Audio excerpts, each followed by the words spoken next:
प्रतिवर्ष रामलीला हो रही है। रामलीला की क्या कहानी है? रामलीला की कहानी इतनी है कि एक दशरथ के पुत्र हैं जो वनवास के बाद अपनी पत्नी के एक अनाचारी के द्वारा हरण करने के उपरांत उसका वध करके वापस लौटते हैं 9 दिन बीतने के बाद। इस कहानी में क्या नया है? इस कहानी में कुछ तो अमृत तत्व है कि दुनिया के सबसे बड़े संकट कोरोना के समय भी यह कहानी भारतीय टेलीविजन पर दिखाई गई तो पूरी दुनिया की नंबर 1 टीआरपी लेकर वो कार्यक्रम भी आगे आ गया। ऐसा क्या कहानी है? इस मैदान में बैठा हुआ कोई व्यक्ति किसी एक फिल्म का बहुत बड़ा प्रशंसक हो सकता है, लेकिन एक फिल्म को 4 बार नहीं देख सकता।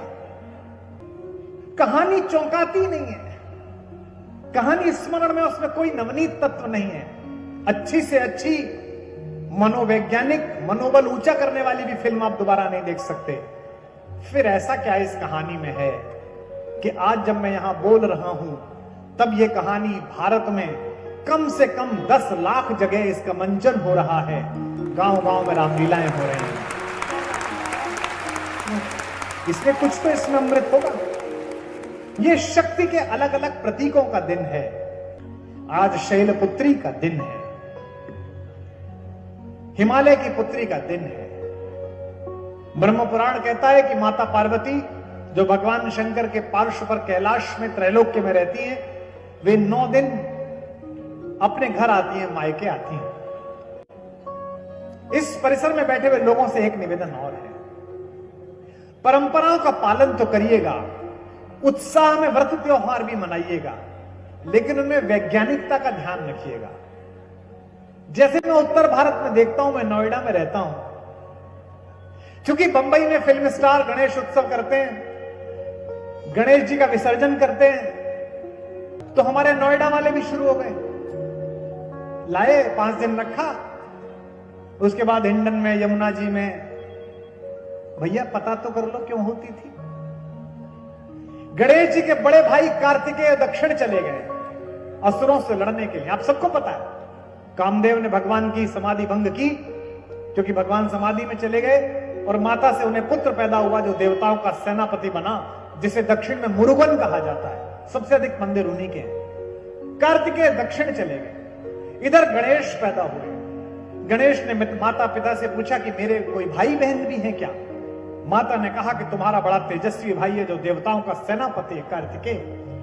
गणपति ने कहा मुझे उनसे मिलना है। होता है, मिलना है, लेकिन नीचे बहुत अराजकता थी। देव सेनापति अपनी चुनौतियों में जुटे हुए थे। दोनों भाइयों के गणों के बीच संवाद हुआ और यह तय हुआ कि गणेश जी कैलाश पर्वत यानी कि उत्तर भारत से उतरकर दक्षिण भारत अपने बड़े भाई साहब से मिलने के लिए जाएंगे। इसी बीच उनकी बर्थडे मनेगी। तो बड़े, जैसे आपके यहां होता ना, बड़ा भाई बोलता है कि तू बंबई आजा, वहीं मना लेंगे बर्थडे, जयपुर आजा, वहीं मना लेंगे। ऐसा ही कार्तिकेय ने कहा होगा। तो चले गए। पूरा दक्षिण भारत खुश हुआ, महाराष्ट्र खुश हुआ, कर्नाटक खुश हुआ, प्रसन्न हुआ। अरे बाबा, भगवान शंकर के छोटे बेटे आए हैं। जब वो आए तो लोगों ने अपने घर घर में उनकी प्रतिमा रखी, लोगों ने रोज उनकी पूजा की, लोगों ने रोज उनका जुलूस निकाला। और 9वें दिन जब वो विदा हुए तो पूरा दक्षिण भारत रोने लगा और भगवान गणपति समुद्र के रास्ते से वापस गए। इतनी सी कहानी थी। अब भैया उसके बाद क्या हुआ? बच्चों के रोते हुए फोटो डाले। आज गन्नू विदा हो गए, बेबी बहुत रो रहा है। मैंने पूछा भैया कहां विदा हो गए? बोले वो हिंडन जी में, यमुना जी में हम तिरोहित कराए। मैंने कहा अच्छा, गणपति तिरोहित कर दिए? बोले हाँ। मैंने कहा फिर क्या करा? बोले गाना गाया, पुढच्या वर्षी लव करिया, अगली साल दोबारा। अब इनसे पूछो कि भैया जब तुमने विदा कर दिए तो ये दिवाली के दिन जो तुमने बिठाए हैं, रिद्धि दे, सिद्धि दे, लक्ष्मी दे, पैसा दे, यहां कहां से आए? भाई थोड़ी तो बुद्धि लगाओ। वो उनके यहां मनता था, मेरा देवता उधर गया था। तो महाराष्ट्र में, बंबई में जब फ्लैट लेके रहो, जब पुणे में रहो तो ये करना, लेकिन जहां उत्तर भारत में रहते हो, जयपुर में रहते हो, यहां ये क्यों करना? हाँ, तुम्हें गणेश का जन्मदिन मनाना है, घर में जो गणपति का विग्रह हो उसे बिठाओ, रोज पूजा करो, सबकी दावत करो, खूब संगीत करो, और जब सब लोग चले जाएं उन्हें सार्वजनिक जगह से आदरपूर्वक उठाकर पूजा के स्थान पर फिर रख दो। इसे तुरोहित करने क्यों जाते हो? लेकिन जो कि वो करते हैं, धर्म में भी अवैज्ञानिक सोच, बड़ी वैज्ञानिकता के साथ मैं आपको बता रहा हूं। ये शैलपुत्री का दिन है, माता पार्वती का दिन है, अपर्णा का दिन है, जिन्होंने भगवान शंकर को पाने के लिए अहर्निश तपस्या की। सप्तऋषि मनाने के लिए पहुंचे, सप्तऋषियों ने न जाने कितनी कितनी निंदा की भगवान की। वो तो ऐसा है, वो तो ऐसा है, भस्म रमाए रहता है, शमशान में रहता है। क्यों रहता है शमशान में? प्रतिदिन राम नाम गपते थे, राम नाम कानों में, जहां राम की कथा हो वहां शंकर। और इस परिसर में उपस्थित एक व्यक्ति को और प्रणाम करता हूं, राम के अतिरिक्त एक व्यक्तित्व और है जो जहां राम का नाम हो वहां पहुंचता है, उनको आप भी प्रणाम करना। आप सब जानते हैं कि इस परिसर में मारुति नंदन भगवान हनुमान इस समय उपलब्ध हैं, कहीं ना कहीं बैठे हैं।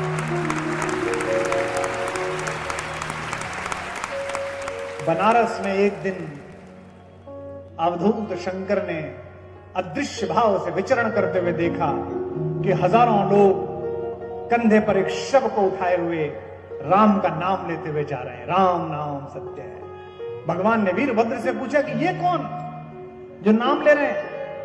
इनके साथ साथ चलते हैं, अपने को भी सुनने को मिलेगा। वो शव यात्रा में ही सम्मिलित हो गए। जाके मणिकर्णिका में बैठे तो रात भर और दिन भर राम ही राम। दुनिया में अकेला शमशान है मणिकर्णिका में जहां भगवान शंकर के नेत्र की ज्योति कभी बंद नहीं हुई। रात्रि में भी शवदाह होता है। आपको सौभाग्य मिले कभी काशी जाने का तो आप दर्शन कीजिए। काशी में जो पहुंच जाता है उसका भला हो जाता है। मंगलम मरणम यत्र विभूतिश्च विभूषणम, जहां मरना भी मंगलकारी है और जहां विभूतियां विराजमान होती हैं। कौपीनम यत्र कौशेयम, जहां के पहलवानों के लंगोट भी रेशम के हैं। सा काशी के न मीयते, ऐसी काशी किसे मिलती है? उस काशी में भगवान ने कहा ये जगह अच्छी है, यहां सो जागो 24 घंटे राम का नाम मिलता है, इसलिए वहां गए। सब ऋषियों ने समझाया पार्वती को कि किसके चक्कर में पड़ी है माता, वो तो शमशान में रहता है, कुछ भी खा लेता है। बस क्या करता है, खाने के बाद एक काम करता है, जटा से निकली हुई गंगा का जल पी लेता है और कंठ में जो कुछ भी हो वो ठीक हो जाता है। रसखान कहता है मेरा रसखान, मेरा मुसलमान। इस परिसर में मैं जानता हूं इस्लाम मानने वाले सैकड़ों लोग बैठे हैं, मुझे सुनने हर बार आते हैं और मैं लोगों से कहता हूं ये मुसलमान नहीं है, मैं सनातनी हिंदू हूं, ये सनातनी मुसलमान है।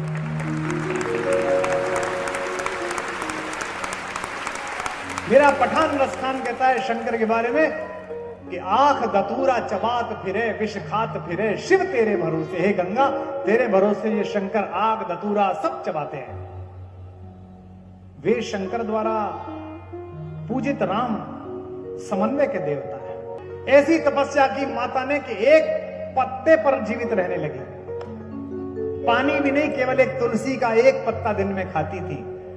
जब एक पत्ता खाती थी और उसे भी छोड़ दिया तो उनका नाम क्या हुआ? अपर्णा, माता पार्वती का नाम हुआ। तब शंकर देखने के लिए गए कि ये कौन युवती है जो मानने को तैयार ही नहीं है कि भगवान पहुंचे सीधे हिमालय के घर में, पर्वतराज के घर में। ऊपर किसी ने कहा पार्वती से, कह रही सुन शंकर आए हैं। पार्वती जीने से नीचे उतरती, कड़कड़ नीचे, सामने शंकर।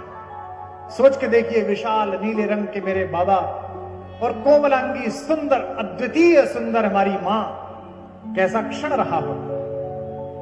महाकवि कालिदास ने लिखा कि ऐसा एकदम आते आते ऐसे रुक गई उनके सामने, ना तो पीछे जा पा रही है ना आगे जा पा रही है, जैसे पर्वत से उतरती हुई गंगा के सामने अचानक कोई बहुत बड़ा हिम से घिरा हुआ पर्वत आ जाए और गंगा को पता ना हो कि किधर जाना है, तो फिर क्या करेगी गंगा? उस पर्वत को दोनों बाहों में भर लेगी। यही तो कर सकती है और यही माता ने भी करा बाद में जब विवाह परिणय हो गया। मार्गा चला व्यतिकरा कुलतैव सिंधु शैलाधिराज तनया नयौ न तस्थौ। ऐसी माता सीता ने पार्वती की वंदना किया। मेरे कुछ प्रभावी मित्र हैं दिल्ली में, अलग अलग विश्वविद्यालयों में, जो ज्यादा बौद्धिक हो गए हैं। हमारी दिल्ली में तो एक विश्वविद्यालय ऐसा है कि वो बहुत ही बौद्धिक है। बाकी जगह तो लोगों को एडमिशन लेना पड़ता है, वहां लोग छोड़ के आते हैं उनको कि इनको इसमें बंद रखो। उन्हें हर बात से समस्या है। वो कहने लगे कि महिषासुर का वध क्यों करा। आप इसका प्रतीक शास्त्र समझिए। महिष क्या है? भैंसा, यानी कि जिसकी चेतना पशुवत है, माता ने उसका वध किया। मैं कोई बात ऐसी नहीं सुनाता जिसकी वैज्ञानिकता की व्याख्या ना कर सकूं, क्योंकि ये जो नई पीढ़ी आज आई है, जो 70-80% युवा लड़के लड़कियां सुनने आए हैं, ये केवल भक्ति के कारण किसी को नहीं सुनेंगे। मुझसे एक बड़े साधु ने कहा, आप बोल तो बहुत अच्छा रहे हो, आजकल बहुत लोग आपको सुनते हैं, बड़े बड़े लोग सुनते हैं और नीचे भी जनता सुनती है, थोड़ा सभ्यता से बोला करो, आप राम बोल देते हो। आपको बोलना चाहिए मर्यादा पुरुषोत्तम श्री हरि भगवान श्री राम। मैंने कहा नहीं भैया, मैं तो राम ही बोलूंगा। मैं चाहता ही नहीं कि जो पहले से आस्था रखता हो मैं उसे आस्था पर लेके आऊं। मैं तो चाहता हूं कि मैं तो 3 दिन राम बोलूं, और जो राम पर शंका करने वाला है, जो कहता है कि राम ने गर्भवती पत्नी को बाहर क्यों निकाला, अग्नि परीक्षा क्यों ली, शंभुक को क्यों मारा, जब मैं 3 दिन 4 दिन जयपुर में उसकी बात का उत्तर दे दूं तो मैं तो राम ही बोलूं, वो जाता हुआ मर्यादा पुरुषोत्तम भगवान राम बोले। तो महिष अर्थात कौन? महिष माने भैंसे जैसी बुद्धि वाला, जो केवल विनाश जानता है, उन्मत्त भैंसा, पागल भैंसा। और वो भैंसा भी कैसा? जो सत्ता पाया हुआ था, जो राज्य चलाता था, जो राजा था, रंभ का लड़का था, रंभासुर का, महिषासुर। और वो उन्मत्त भैंसे को मारा किसने? माता ने, क्योंकि विकार तो कौन मार सकती है? माता मार सकती है।